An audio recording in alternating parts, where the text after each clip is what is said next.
Hey there, subscribe to my channel, and also press this bell icon so you never miss any new updates, cause whenever we upload new video you will get a notification on your phone. You will hear a number of different recordings, and you will have to answer questions on what you hear.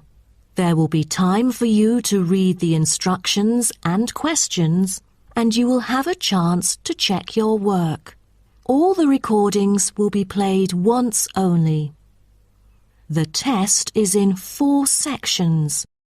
At the end of the test, you will be given 10 minutes to transfer your answers to an answer sheet. Now turn to Section 1. Section 1. First, you have some time to look at questions 1 to 5.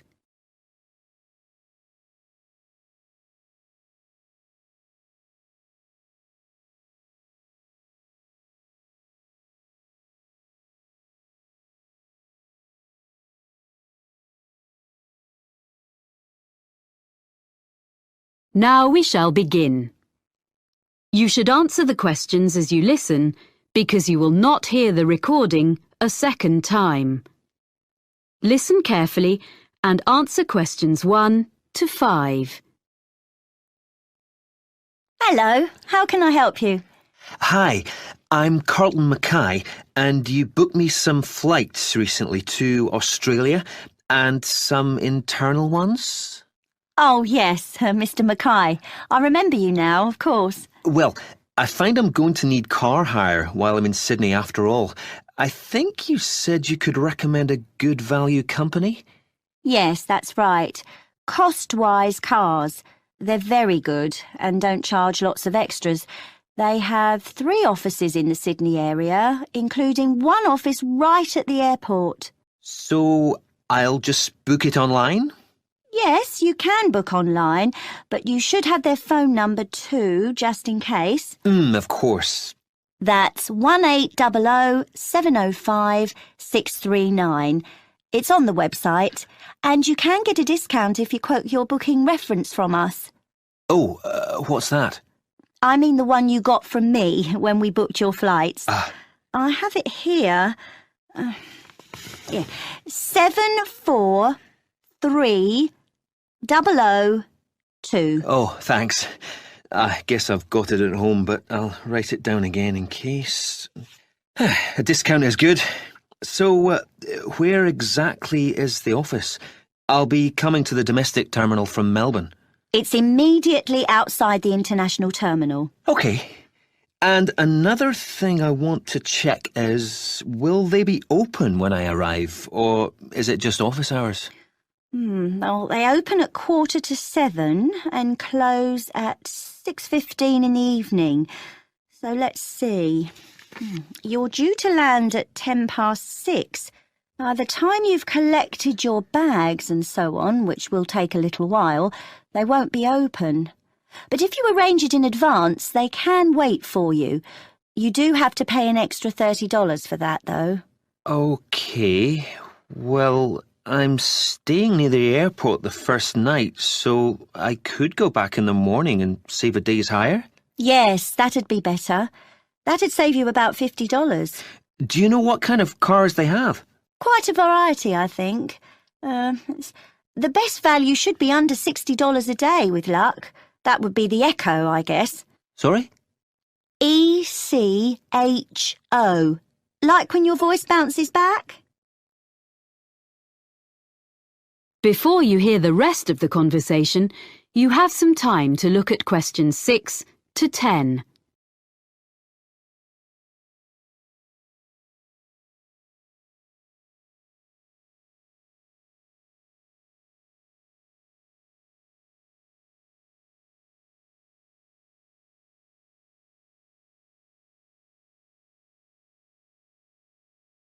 Now listen and answer questions 6 to 10. I suppose I have to book online before I leave? That's the best way.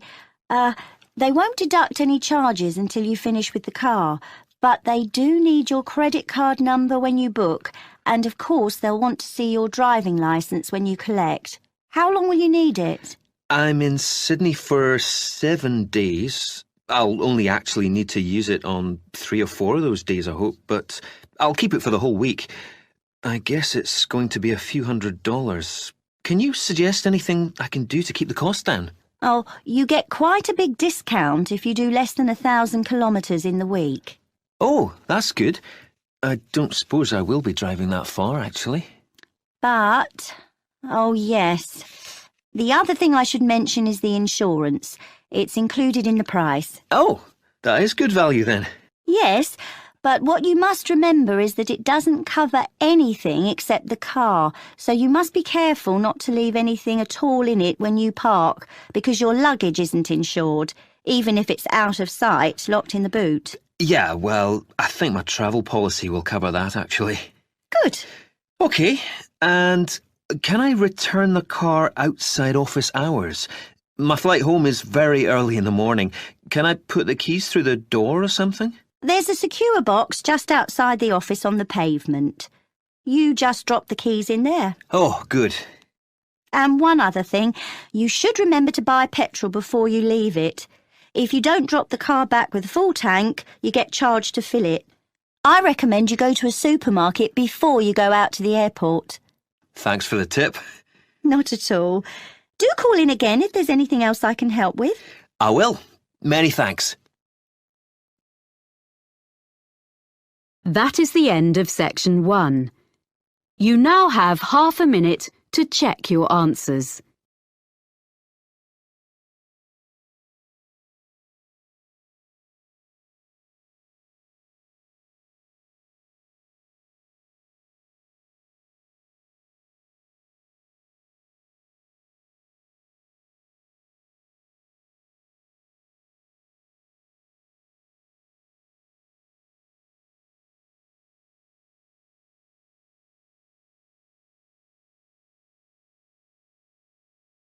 Now turn to section 2.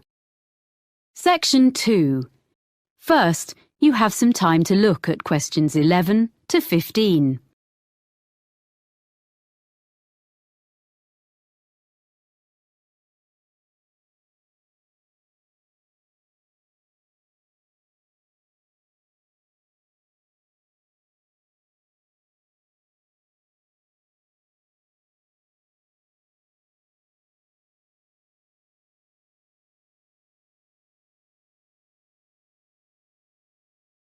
Now listen carefully and answer questions 11 to 15.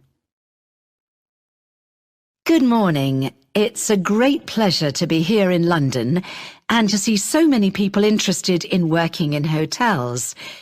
We in the International Finest Group of Hotels are very proud of our business, and we are always on the lookout for quality recruits in every department. Now, I'm going to outline some of the areas of work where we are currently recruiting and the essential skills or qualifications for them. Then I'll run through our recruitment procedure. OK?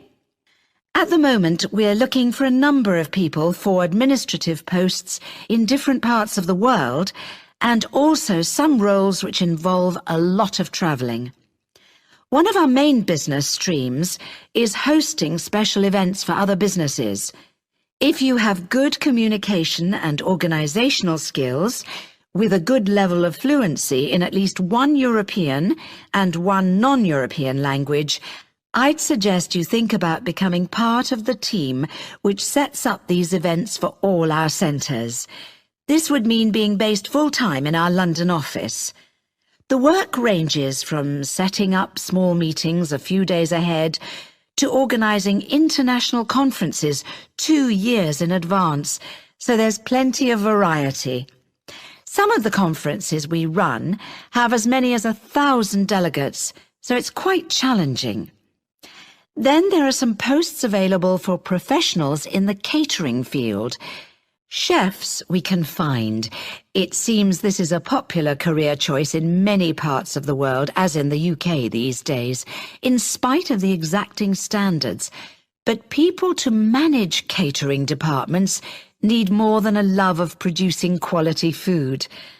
We're after really energetic and totally efficient young managers who already have the relevant business qualifications, no training on the job here, and they must share the team's determination to make everything run smoothly at any time of the day or night. Or if you are the type of person who enjoys a challenge, what about becoming one of our relief housekeepers? You'll be a good people person, well-organised and supremely flexible. As well as covering UK holidays, maternity and paternity leave, there will be times when you have to fill a key post when someone's sick, which could be anywhere in our European, Middle Eastern or Far Eastern hotels, so you must be prepared to hop on a plane at 5 minutes' notice. The International Finest brand name attracts visitors from all over the world and on all kinds of business and leisure trips. Our swimming pools and gyms need to be run by people with the highest standards of customer service. You don't have to be a great athlete, but smart appearance and a pleasant manner are necessary. A diploma in sports science would be the minimum requirement here. Lastly, I'd just like to mention that the main London office has another vacancy. Most bookings come online, especially from the Far East, for people coming to Europe. If you have fluency and some keyboard skills in, for example, Spanish or any Far Eastern languages, either having taken a degree or preferably from having lived and worked overseas, you might be just the person we're looking for to deal with email bookings and queries in the office here. A flexible attitude to working hours is also important, as you may have to come in outside normal office hours. Before you hear the rest of the talk, you have some time to look at questions 16 to 20.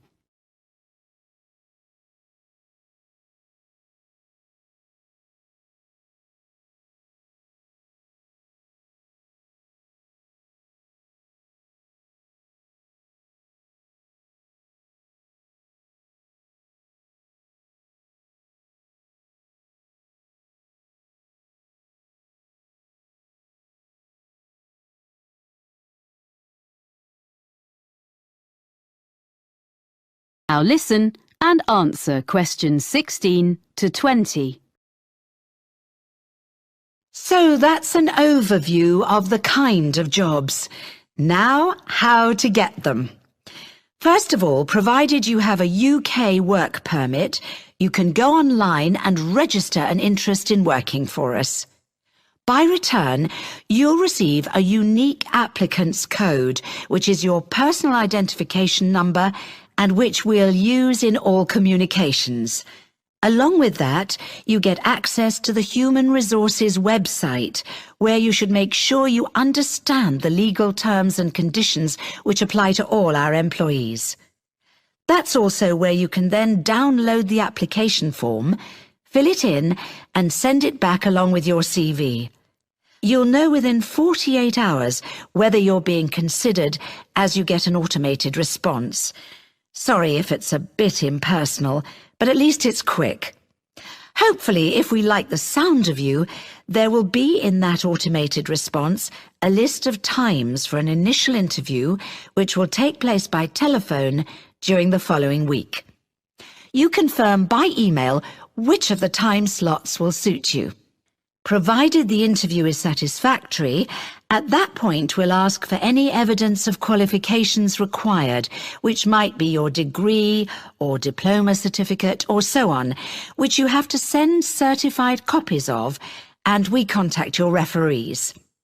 The last thing you have to do is you come along and have a look round the International Finest Group head office, get to know some of our team in Human Resources face-to-face, and participate in a one-day recruitment seminar, which involves a number of group and individual activities, along with other potential employees. Then, with luck, we'll offer you a job. So I hope you like the sound of joining our organisation. That is the end of section 2. You now have half a minute to check your answers.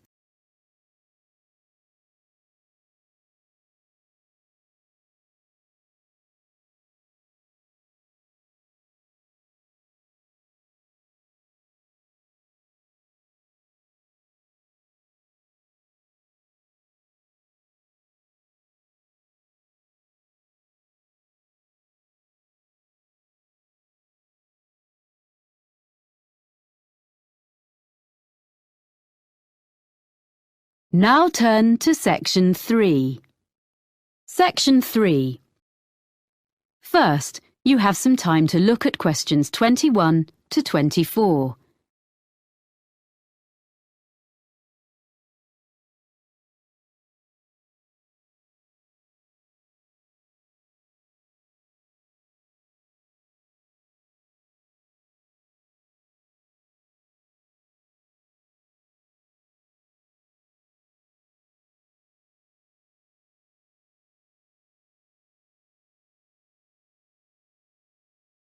Now listen carefully and answer questions 21 to 24.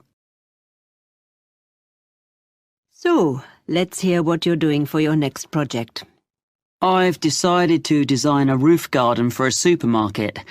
I've been looking at some on the web, and I think that a garden on top of a building is the up-and-coming thing. Okay. So you've done a bit of reading already? Mm-hmm. What benefits would there be for the client? Why do you think a supermarket chain would be willing to meet the expense of construction? You do realize that would be the first thing they raise. Yes, I know. But I'd explain that in spite of the initially high expense, they would save that much in approximately 5 years. Well, I'd have to do sums. Calculate specifically. Yes. How would the saving come about? Mainly through lower heating and aircon bills. The extra insulation offered by having a layer of living plants in the soil would make a huge difference. Okay. But they might feel the expense of maintenance would be an issue. After all, supermarkets don't normally employ gardeners. What I thought was, if they made it a community garden, rather than a simple low-maintenance green roof. So there'd be public access? Oh, yes. Then there'd be a sense of ownership in the local community, and people could take responsibility for it, instead of the supermarket paying a commercial company, and it'll really boost their public relations. That's a good point. And have you been looking into how roof gardens are built nowadays? I'm still exploring that. But if I take advantage of the latest technologies for roof gardens, it shouldn't be too difficult. But in any case, you have to use lightweight materials. But that's a matter of making the right choices. You can even use quite traditional ones, such as wood, for the planting areas. Yes, that's what I thought. It'll look good, and it isn't too heavy. But for the basic construction, the issue you have to address first is the material used between the building and the garden. You mean the barrier fabric, which ensures there's no chance of rainwater leaking down into the building? Yes. Nowadays that is very good and quite easily sourced. Then, on the other hand, there's the business of water within the roof garden itself. You mean drainage? That's an important feature of the construction in any roof design. Yes, but I think most drainage issues have been well understood for quite a long time. Okay. But another thing is with plants in an exposed situation, you usually need to find ways to optimize rainfall. Yes, because rainwater is best for the garden, if you can store it for when it's needed. What I've been looking at are some buildings which use fairly conventional storage tanks, the kind that have been in use for decades, but have them linked to modern automatic watering systems. Sounds complicated. It's less so in practice than it sounds, I think. I've been researching them, and actually the latest ones definitely work very well, and they can be electronically regulated to suit the local microclimate. That sounds interesting. You seem to have been doing some thorough research. Make sure you reference all your sources when you write it up. Yes, sure. There's one more aspect I'd just like to run past you if there's time. I want to include a light feature in the design. Of course. I've got a sketch here. Let's have a look then. Before you hear the rest of the conversation, you have some time to look at questions 25 to 30.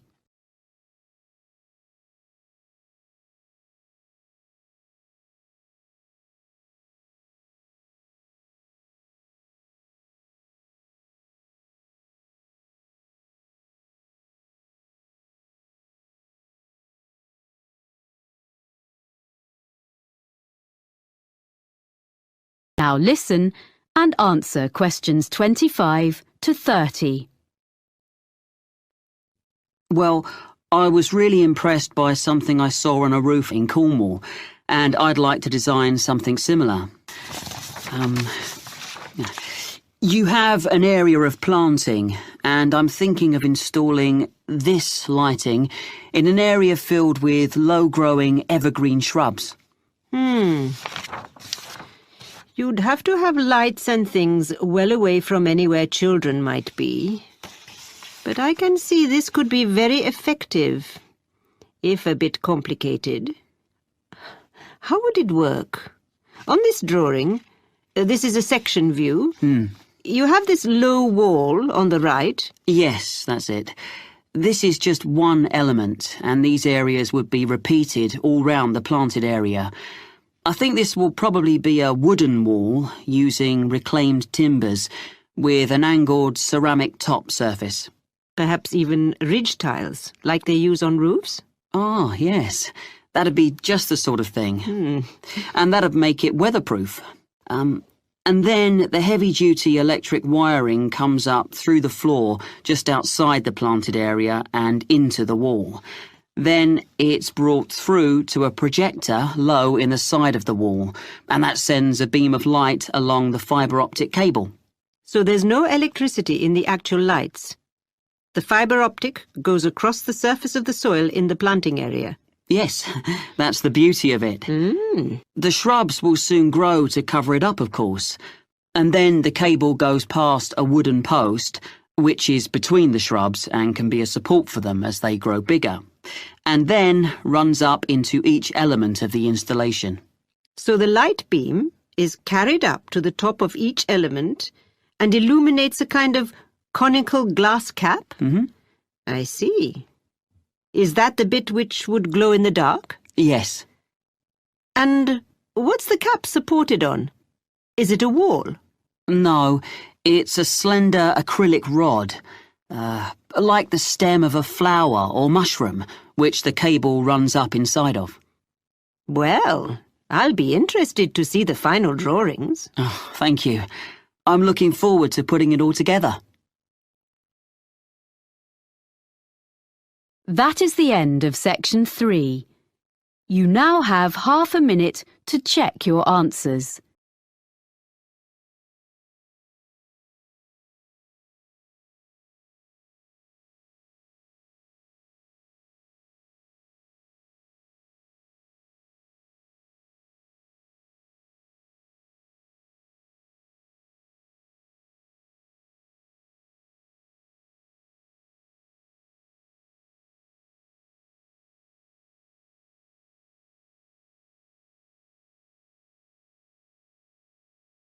Now turn to section 4.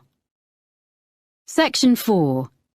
First, you have some time to look at questions 31 to 40.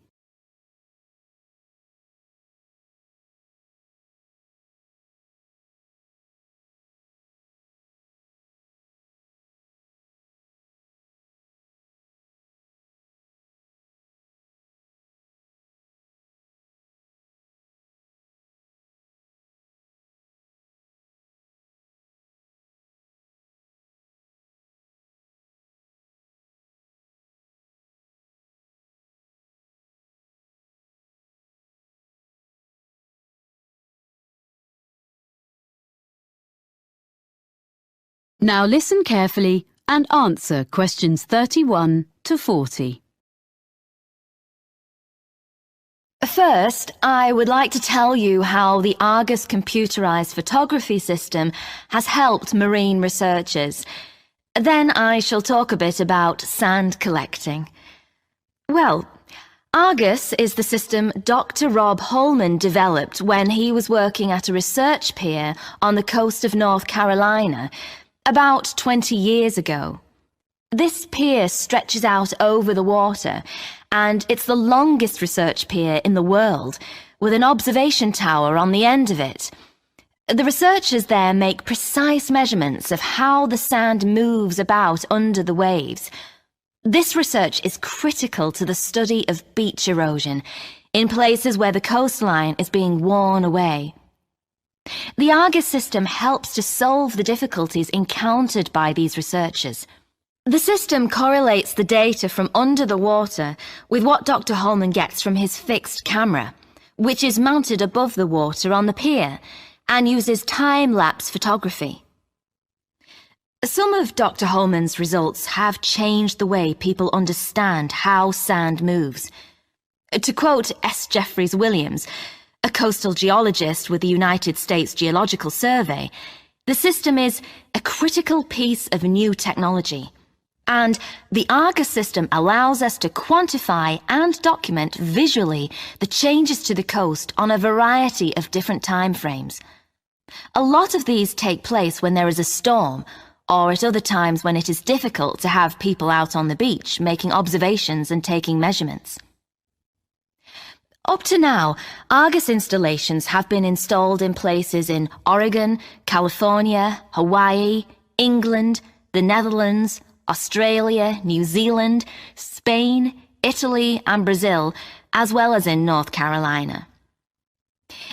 Now, I'd like to introduce Dr. Holman's sand collection.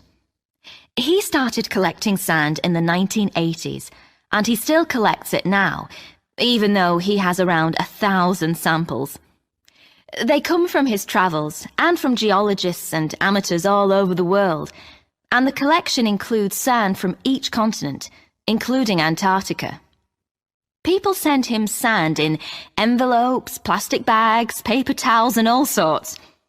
Each is stored in a glass jar, which Dr. Holman labels by latitude and longitude of its origin, as well as he can work them out. Sometimes the information is a bit sketchy. Anyway, it's mainly geology students at the university who study his collection, and they can learn a lot from it. For instance, one set of tubes displays sand from the east coast of the US, so you can see that the sand gets lighter and finer from north to south. By the time a grain of sand eventually washes up on a beach in Florida, at the southern end of that journey, it has been battered by waves for a long time, so the grains are fine and rounded, because most of the time sand is not stationary on the beach.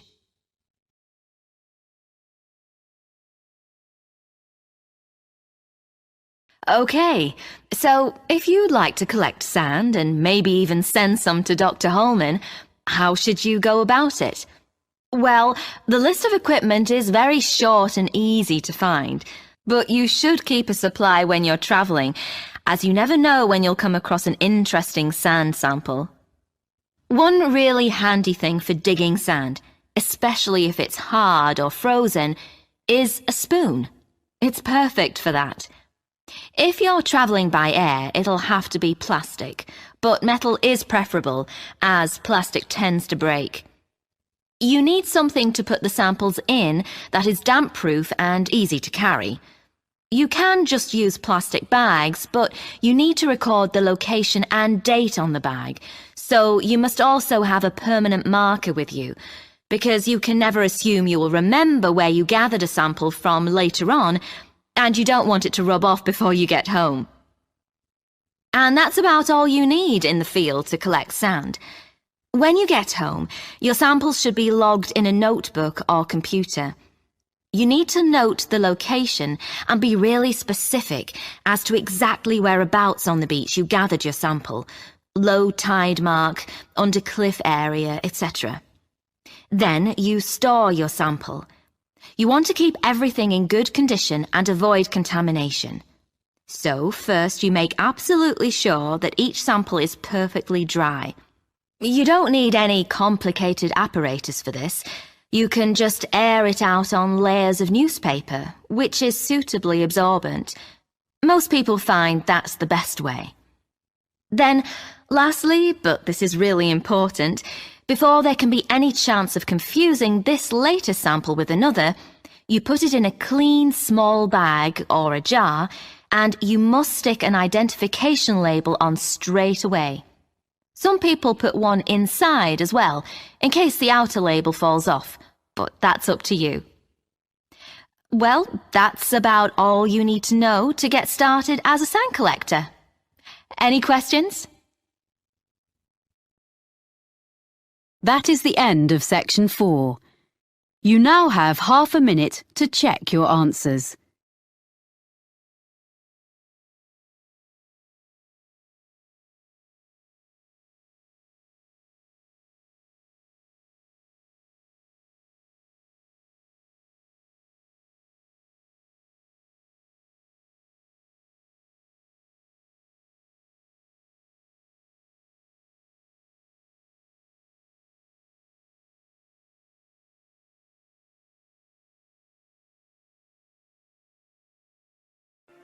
That is the end of the listening test.